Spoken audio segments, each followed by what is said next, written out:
Ladies and gentlemen, dear colleagues, why does it make so much sense to think about the way to a disaster and an overdose, some crisis or deadly events?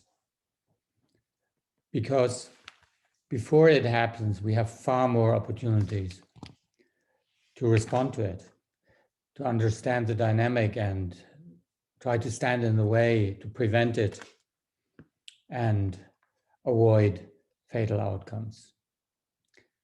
So I want to talk about youth overdose and what's happening before. A short introduction. I'm a UBC Providence Leadership Chair for Addiction Research and involved internationally and nationally in the areas of the treatment of complex concurrent disorders and e-health. I want to address 3 questions to address the way to a crisis and to a disastrous development. One is the risk, which is sometimes met by resilience, but is very often leading to dangerous outcomes among young opiate users. Second, the example of overdose in times where nearly 4 people die per day in British Columbia due to an overdose. And what we are doing right now, the current response and strategies to consider. One very important remark up front. This discussion and this research and our clinical work is not focused on determining guilt or blaming anybody. It's about to understand the risk in order to be able to intervene as early as possible and as effective as possible. We want to learn from these stories, these very sad stories and the experiences, and find out the possibilities for engagement. If you walk nowadays through the downtown core of Vancouver, you find a lot of graffitis which are expressing grief and anxiety about the situation and the growing risk for the local population. And that reminds us how important it is to look for more synergy and concerted action against that. I try to sketch the picture. A lot of things are happening early in the lives of those who are suffering later on. And we are not responding. We're not even realizing what's going on. Very often, people showing up in any emergency service are not even asked about their traumatic experience and their circumstances in life. So even before the birth, so during the pregnancy, as a lot of colleagues from our program here in Vancouver and Sheways can tell, are experiencing the negative consequences of fetal alcohol spectrum disorder because of severe alcohol use during pregnancy. There's very little we are doing in terms of prevention and working with vulnerable individuals during pregnancy. So immediately after that, you will have to deal with the consequences for the whole life.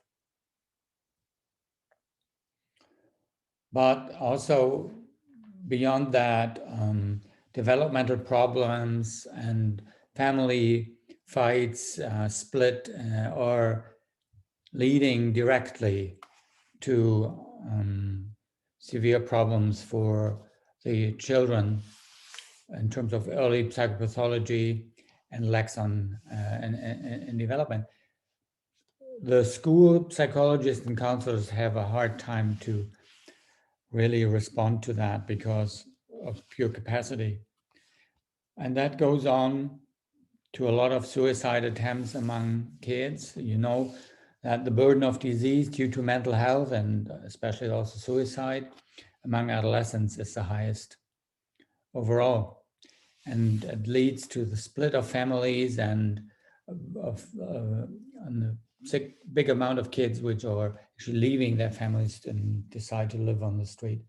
They show up in emergency rooms now and then, but that never leads to sustainable change, as well as the police contacts they have. That part has an impact on the future life of these individuals for the rest of their life. And if there is no serious intervention, if there is no mental health care and social support, if there is no strategy for reintegration and recovery, they will have a far higher mortality. And we know that people with complex concurrent disorders and substance use die probably about 3 decades earlier in their lives. If you look at the trajectory and separating out the trauma part, the substance use part, and the mental health part, then you see it's going step by step. It starts with negative life events or even severe life events. It becomes traumatizing, and then the trauma becomes a continuous issue in their lives. And based on that, the mental health consequences are obvious. All kinds of mental health issues are evolving, and the ability to rebuild strong relationship becomes damaged.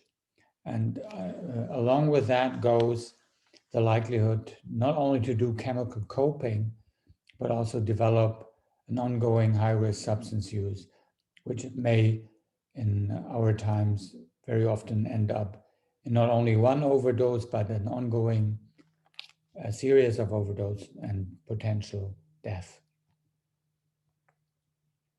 During adolescence, that's especially important because young people very often, or people starting with drug use, are having exploratory drug use. They just try to learn about the effects and what helps them and what makes them feel better without a significant opiate tolerance.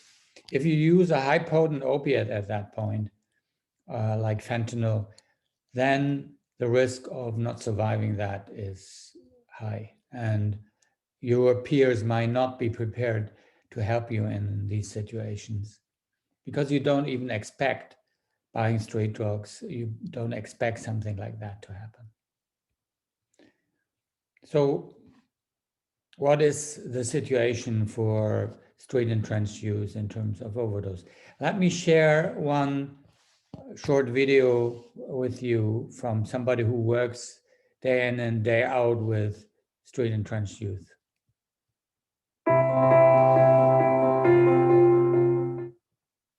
I work currently as a shelter support worker in a homeless shelter in Surrey. I also work as a youth housing support worker on the downtown east side at a housing facility in supportive housing. So I have a lot of experience with overdoses, mostly within our closed SROs, the apartment buildings. So a lot of what my job has been is responding to overdoses. My first night on the job, actually, as a youth worker, I responded to an overdose where the person actually passed away. We responded too late because it was in a supportive housing building. Their door was closed. We had no idea what was happening behind the doors until a guest had actually told us. So that was my first experience on the job, but also at the shelter, even that being an open space and having clients in and out, we've had a lot of overdoses happen in our courtyards, just outside, at the bus stations. So it's something that is an everyday thing, a part of my job. I've definitely had a lot of people that have decided to make career changes. And again, it's kind of a double-edged sword because some of our clients won't access some of the services because maybe someone that they'd come in contact with was experiencing compassion fatigue or burnout and was not very respectful, and maybe was not the biggest help. And so our clients will take that as an excuse to be like, no, I'm not using that service. They were not nice to me. And that might have been the case, but on the flip side, having colleagues that have, just dropped their career plans and said, I can't do this anymore. It is very difficult, and it is hard to plan for long term. If you want to continue watching that very important experience, you can do that in our video window. But that tells us that there are effects on both parts. So the young professionals here have a very hard time and don't get really the support they deserve in dealing with this complex situations. And it's part of the everyday experience, which is, from my perspective, really difficult to adapt to. If you look at this graph, it shows you that in 2020, we were at the peak of that development. It's kind of stable since 2016, but it started very obviously in 2014. And the question is really to understand and to learn how can we reverse that development. Young people are overdosing along the overall numbers. So we can right now guess that every third person dying of an overdose is under 29, which is a significant number. And it's also very, very, very sad and threatening development. If you compare that to other parts of mortality among young people, through this development, the overdose death is pretty much on the same level as natural causes, higher than suicide and other injuries. So what did we learn from the coroner reports related to that? So pretty much 4 people die per day due to an overdose. But unfortunately, a very protective approach like safe injection sites are not prepared and not designed to work with and for adolescents. And so they are not used by them. Among all patients dying of an overdose, close to 80% were seeing a doctor in the year before, and also seeing somebody in a hospital, especially in an emergency room, shortly before they died of an overdose. Which means there is a contact, or there are windows of opportunity to respond and to offer something if we would have something. As you heard before in Dr. Alinsky's presentation, the number of people getting good care or even getting treatment after an overdose is minimal in the United States, and is also minimal in Canada.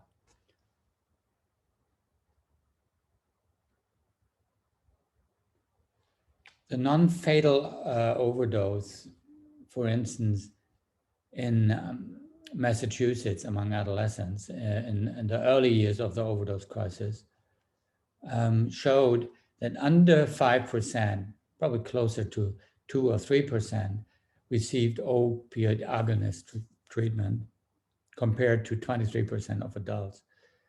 And the same is true afterwards.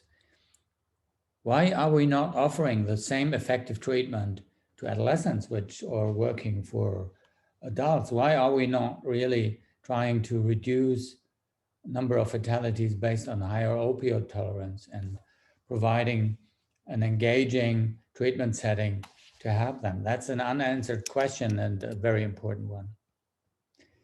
So if you look overall at the numbers, it documents that in some years, for instance, 2018, the numbers was even significantly higher than 1/3. It was well, close to 45%. And in the other years, it was always more or less about 1/3 of fatalities, which are among people under 29. What are the risk factors which the coroners pointed out? So obviously injection in times of contaminated street drugs is far more dangerous because the users and also those who were trafficking are unable to deal with the sensitivity of a high potent opiate and can dose it appropriately. But also if you inject, like in Scotland or in other countries, tranquilizers together with opiates or with stimulants, that increases the risk. And what I said before, if you look into the stories of these individuals who most likely always find concurrent disorders and a history of trauma. The problem with incarceration is that a lot of inmates are not prepared after release to deal with their situation. They don't have access to substitution treatment immediately, and then they relapse and have not the opiate tolerance they may have had before. Marginalized housing and a social network of drug users is also a critical additional risk factor. But the most important one is not being in care, not being in treatment. So that is also a double-edged sword because we very often, or also in the professional community, we're not considering to provide opiate substitution treatment or antagonist treatment. And other treatment settings are very often also not available. Waiting times attached to that. There is little inpatient capacity, little case management available. So it is rather complicated to end up at a place which is really effective. And so the kids are leaving right away and not staying engaged with necessary services. I would like to mention, and this is a main topic of our day today, the traumatic background of a lot of things. Trauma is a catalyst of all kinds of mental health challenges, and it's a catalyst also for high-risk substance use. The story of an adolescent in 2015 was probably the strongest and one of the most dramatic stories we heard, and that was Paige. Paige died of an overdose in the downtown East Side, and she was the third generation to meet this end. Both her mother and her maternal grandmother also died of an overdose. If you just read these few facts about Paige, about her mother and grandmother dying, how little support she was getting through the welfare system, according to a report and an investigation the BC representative for children offered, and that she had to go through 19 different foster families. So nearly every year in her life, she had to live with a different family. You can imagine what kind of dramatic, traumatizing history she had before she killed herself. And that might be also suicidal in nature, but in any case, it's avoidable, and it's a very tragic story. And our duty is to learn from that. So I only recommend to read the report, which is available online, and discuss it with your colleagues. A study I did in the 90s in Europe shows the same pattern. So comparing a big sample of heroin users to a representative sample of adolescents, we found in that 3 times more often severe own illness of any kind. We found loss of family members, father or mother, dying among those later heroin addicts. We found the separation of parents, and we found a clear death to die, death wished, and that is pretty much in the same ballpark with 58% of those who are committing suicide attempts as later on addicts. So the question of dying and not being able to live and self-harm and suffering is a life topic for all of these individuals.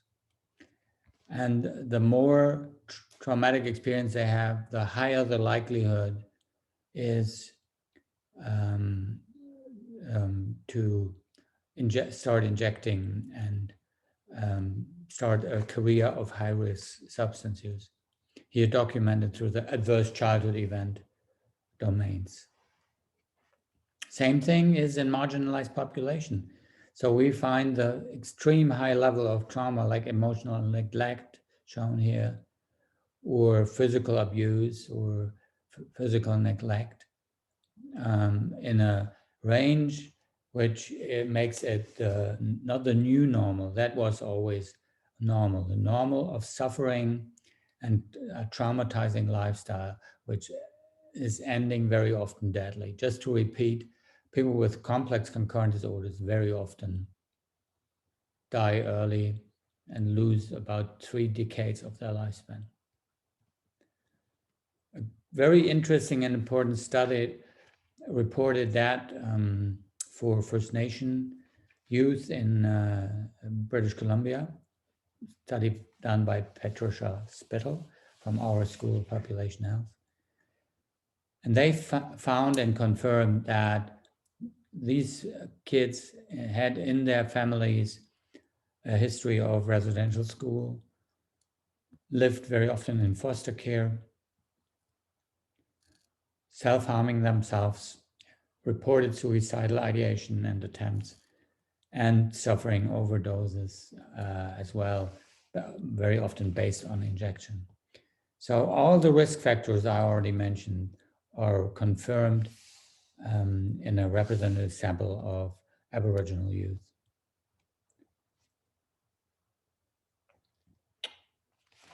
Does that need to be? I show you here a picture. I worked in the 90s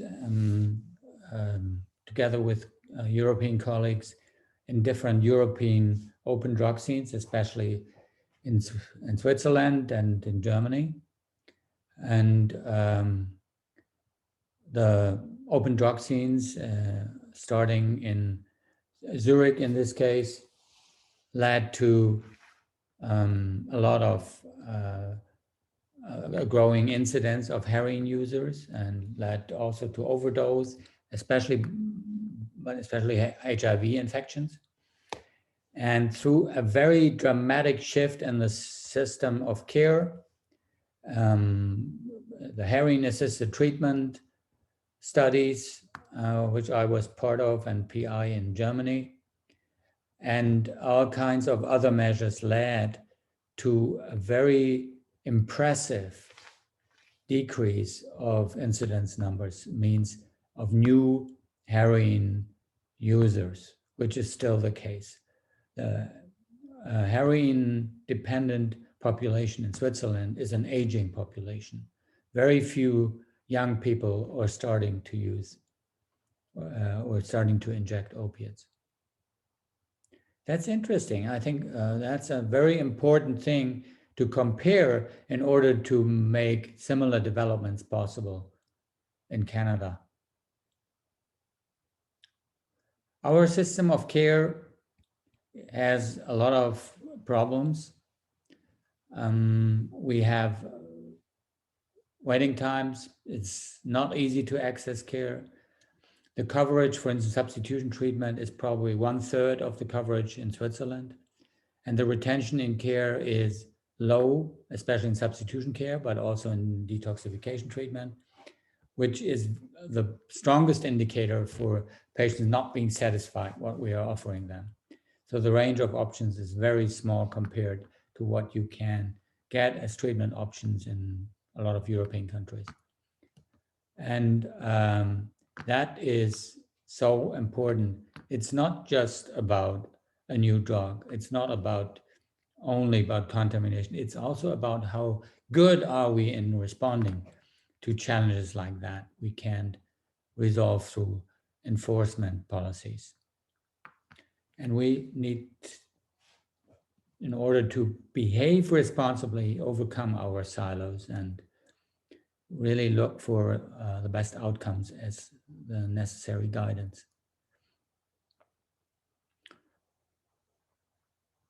Survival is, in that case, the prerequisite in this overdose crisis, but it's not the solution.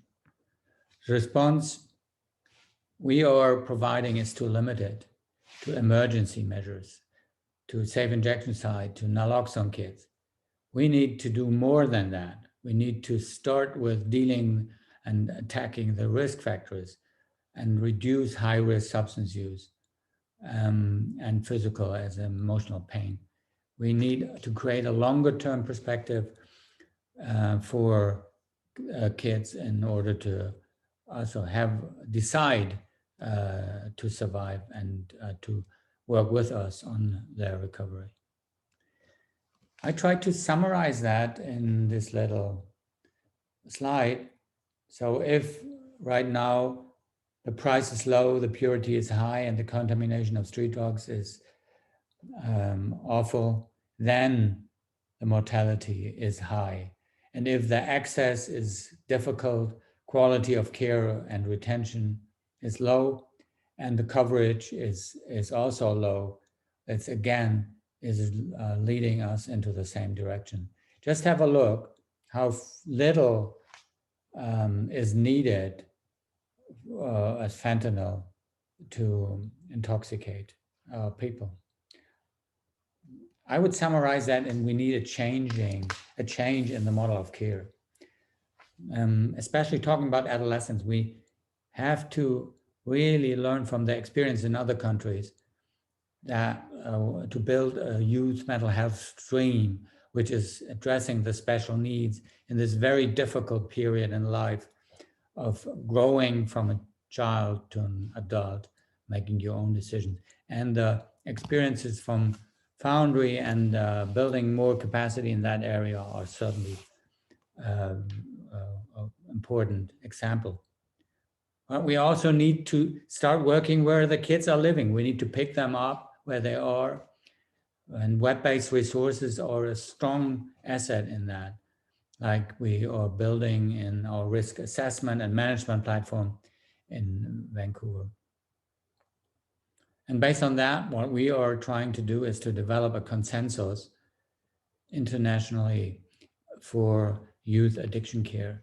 We can't keep it rolling like this, where we have more or less effective and good treatment options for adults, but not a treatment model which is attractive and covering the needs of adolescents and young people.